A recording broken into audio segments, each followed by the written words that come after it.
Yo, what's good, guys? We are back with what is possibly the last few sets of tier lists because I don't think they're going to keep releasing cards the way they have been this year. I think it's going to slow down a lot, so I might just start doing like best team videos every once in a while if new-ish cards kind of come out. I'm not sure how much more support of content we'll get, but here we are just in time for set 6. I think we have about, what, 5 days, give or take, depending on your time zone and when you're watching this, until set 6 comes out, and all of our favorite cards throughout the entire year become eligible again for ranked play. Hopefully, events are similar and they don't have too many set restrictions in the events. But without further ado, let's get into it. We're doing the outfield first. You can see I called it best of. I think these are the best outfielders you can be running.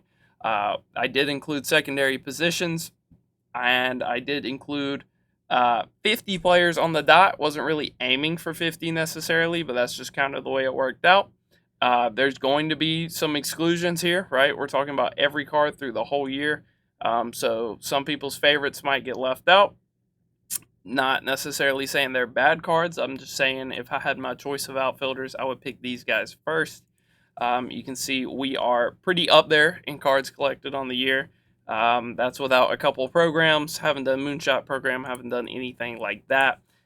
So, I'm missing a couple cards with that. But more or less, I know what I'm talking about. More or less, I've used pretty much all of these players. Without further ado, let's hop into it. So, Adolis. A lot of people like this card. I do not love his swing. I don't think it's great. He's best in a corner outfield spot. Do not play him in center field. He's a little bit slow for that. But still a very good card on the year, especially if you run him on the arm accuracy team. He turns into a god. So I do enjoy him in that regard, and a lot of people do like that card. McCutcheon, just not like the cream of the crop anymore. The power is very noticeable. He's not fast enough to be a primary center fielder. You're going to see this list skews a lot to center fielders because they are statted better to have more speed.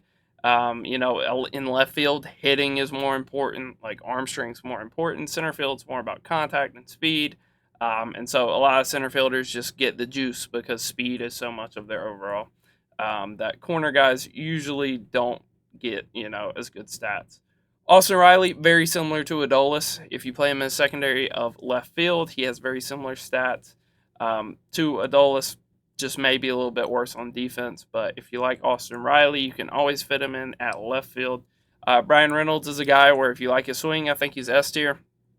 When I used the card, the defense was a little more noticeable than I thought it would be. But, you're talking to a guy that's had an outfield of like Griffey, Mickey, and Mike Trout for most of the year. So I'm used to the top of the top outfield D.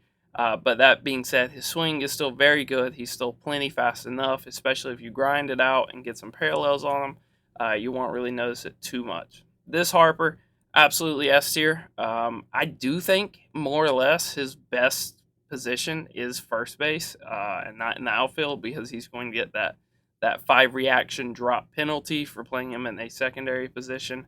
But the bat is still elite. We finally got a Harper that is cream of the crop. It's been a while. That Kaiju one, when he came out, was very good.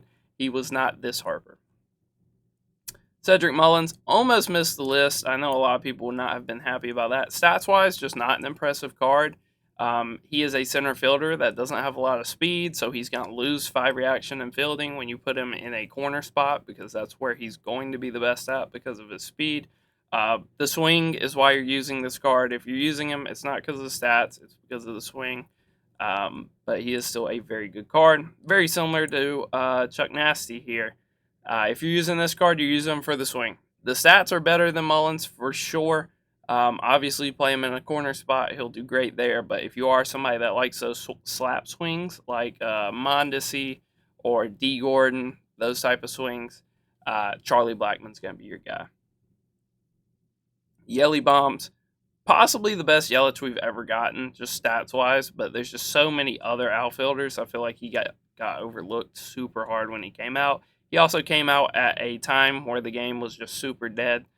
So I think a lot of people miss this card. Not that expensive. Possibly the best Yelich we've ever gotten.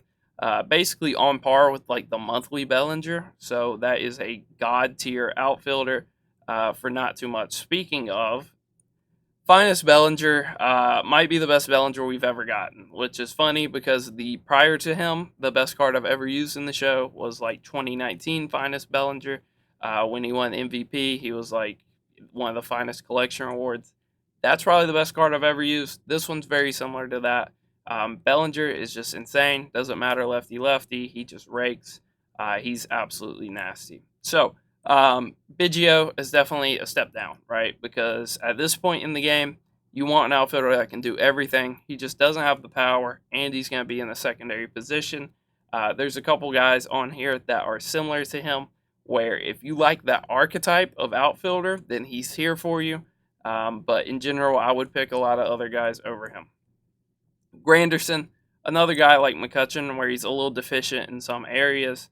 His power is very good, unlike McCutchen. He's just even slower than McCutchen, I believe, and the fielding is not insane. And you're going to have to play him in a secondary spot because he is not a true center fielder. So that definitely hurts him a little bit. Cruz, a very good option. I'm not sure if he's still S tier. If I remember right, he makes durability team, but this is without team boost included. So without the team boost, I think he's close. I think his swing's a little iffy for me. Some people really like this card, and I would not be surprised to see some people running him when the set flips over. This Tatis, it's very iffy. Obviously, I hate the swing, so I'm not going to put him at S tier. The Charisma one has better hitting stats than the monthly event reward one.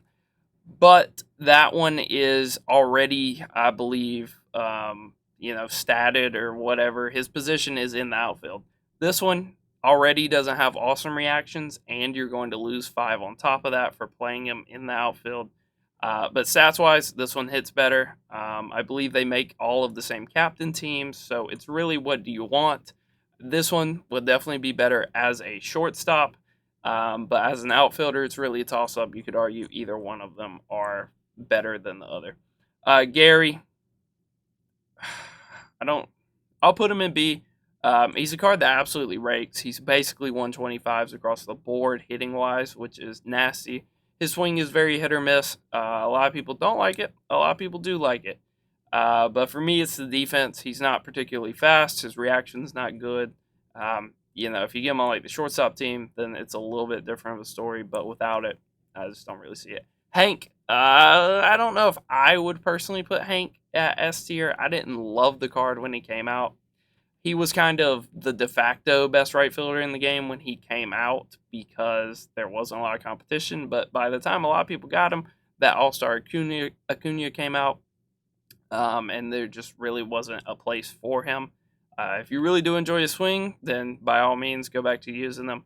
But being a push hitter and honestly not being that fast, I was hoping this card would have like 83 speed base so you could parallel him up, give him like 88. But he is a little bit slow, to be honest. Jackie, basically, a carbon copy of Biggio. If you like that archetype of outfielders, or if you really like one of these guys' swings, then it's very good. Obviously, Biggio has more value as a catcher, and Jackie probably has more value as a second baseman. But they can play in the outfield if you want them to. Speaking of Churrillo, I think he's cream of the crop, especially on durability team. Obviously, this is without the team boost, but even without it, I think he's still elite. I think he still competes at the highest tier possible. I like him. I like him a lot. A lot of people don't really love his swing too much, but I do.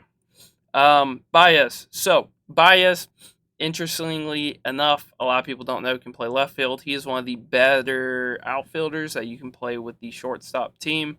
But it is a very rare card. It was a hard card to get, and then not too many people wanted to pick him afterwards. So it's not a card you see a ton of. Most people, if they have him, they bought him to lock in for the Extreme Collection. But it is what it is. J-Ram, possibly the best card I've used all year. Stats-wise, he definitely is for the team. Absolutely disgusting card. Makes durability, makes shortstop. This is a nasty card, and left field probably isn't his best position. If you put him on the shortstop team, you could maybe argue it is. But The bat just plays. I'd rather have him at third. I'd rather have him at second, but he can play left, and he's gonna play left better than pretty much everybody else on this list. So he is still S tier there. Josh Lau, a card I just didn't see a lot of, to be honest. Most people I saw with him struggled with him, but stats wise, he's still up there. He's still cream of the crop. Similar to a guy like Randy Rosarena, I thought of throwing him on the list just because of his stats, but I know his swing is not the greatest. I think I like Josh Lau's swing, so I have him up there. This Soto is deficient in the field, so he's going to rank poorly. You're going to see there's pretty much no straight defensive liabilities on this list. There's no Santander. There's no Jordan. There's no Kyle Schwarber because they are more of a DH. Soto toes that line very well between being a DH and being semi-competent in the field. He has awesome reactions as long as you're playing him in left field. You don't notice the speed a whole ton, but it is still noticeable, and it is dropping him out of S tier because I think as a hitter, he's S tier, but with the defense, it's hard to argue that he should be in the best 9 in the game. J Rod, either J Rod, they're basically copy and paste of each other.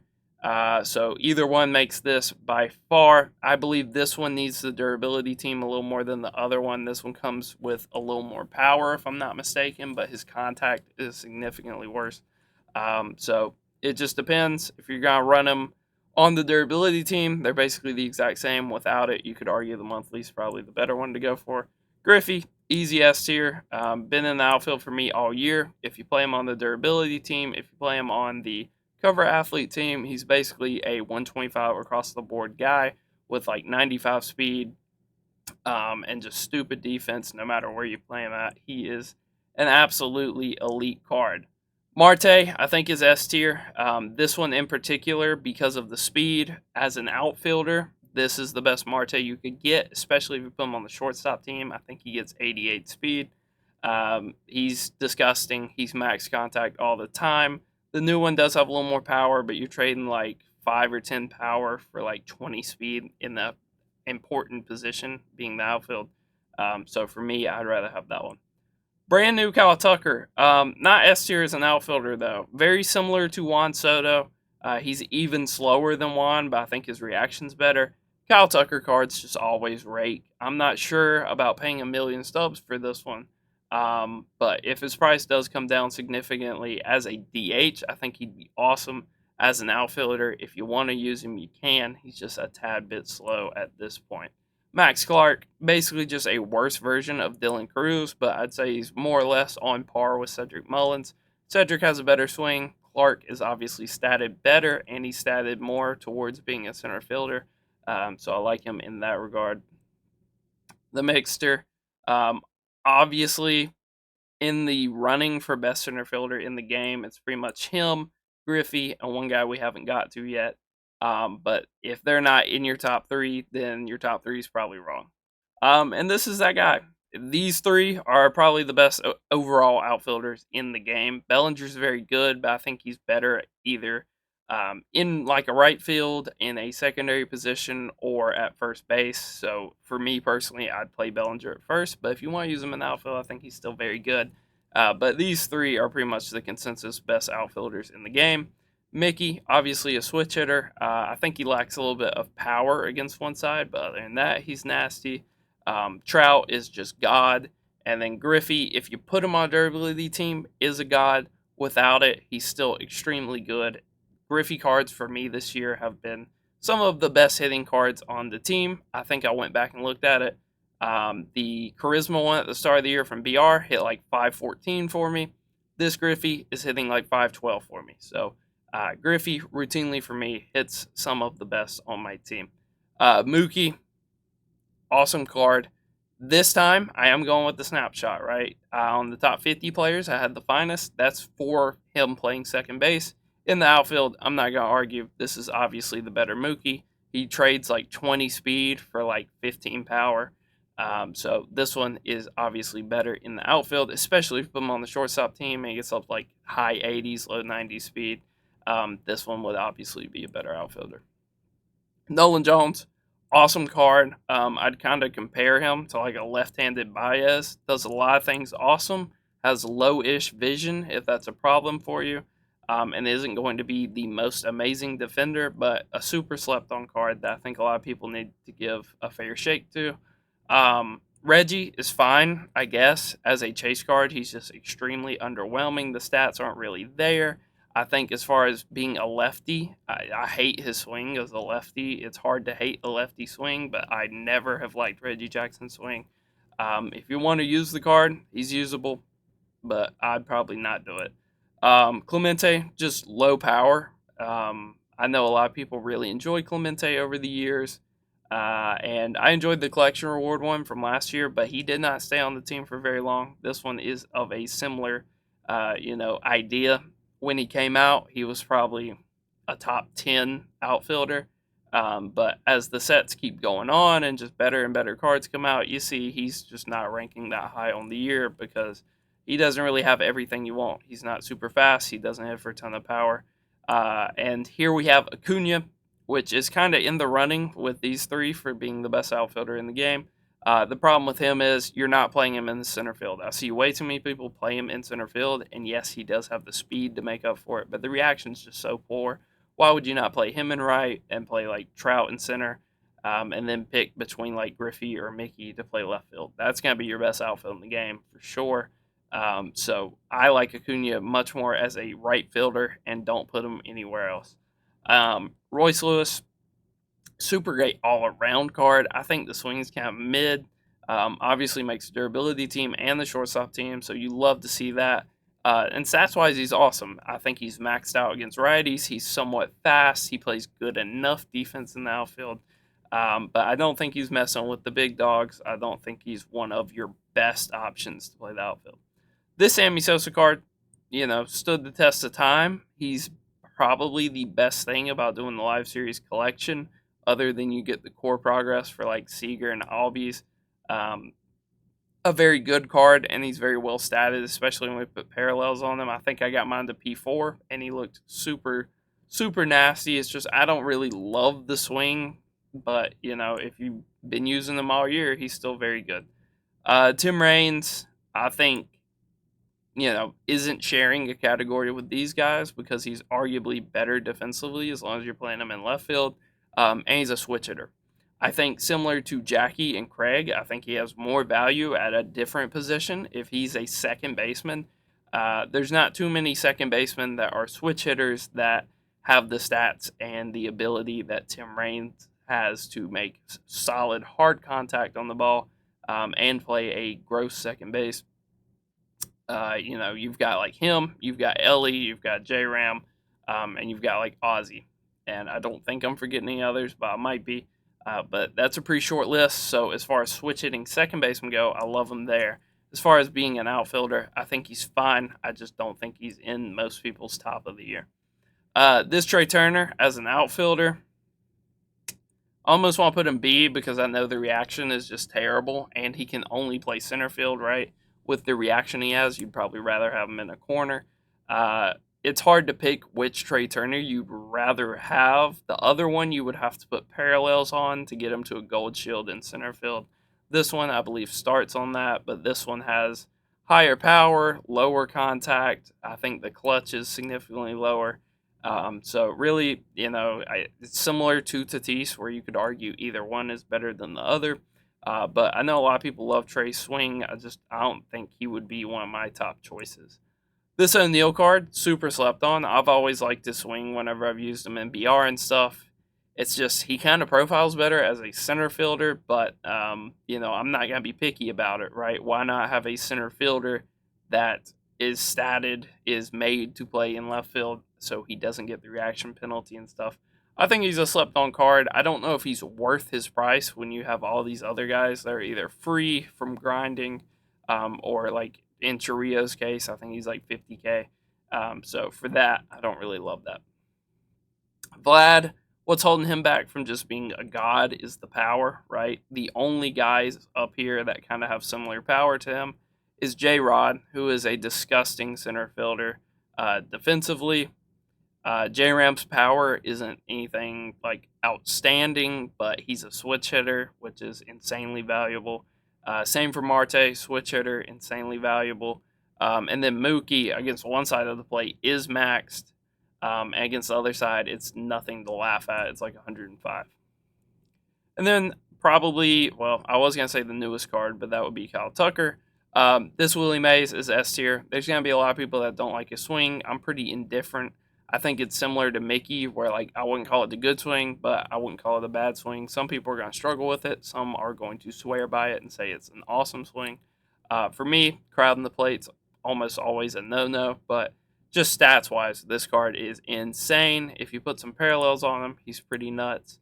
But if you just throw him on the durability team, then he is extremely nuts. He's a 125 player off rip with nasty vision if you care about the timing windows, maxed out clutch, insane fielding. The only bad thing is the speed, but you can easily just kind of work around that.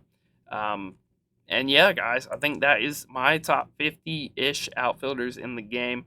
Obviously, there's some exclusions we went throughout the whole year. Guys like Giancarlo, right? Giancarlo is a similar guy to Juan, where like he's not gonna play awesome defense, but he's also not necessarily a liability. He's close. Somebody like Soler kind of fits in that boat. It's just I don't like their bat as much as a guy like Soto or Sheffield. So they just barely missed the list. But this is my top outfielders in the game for the year.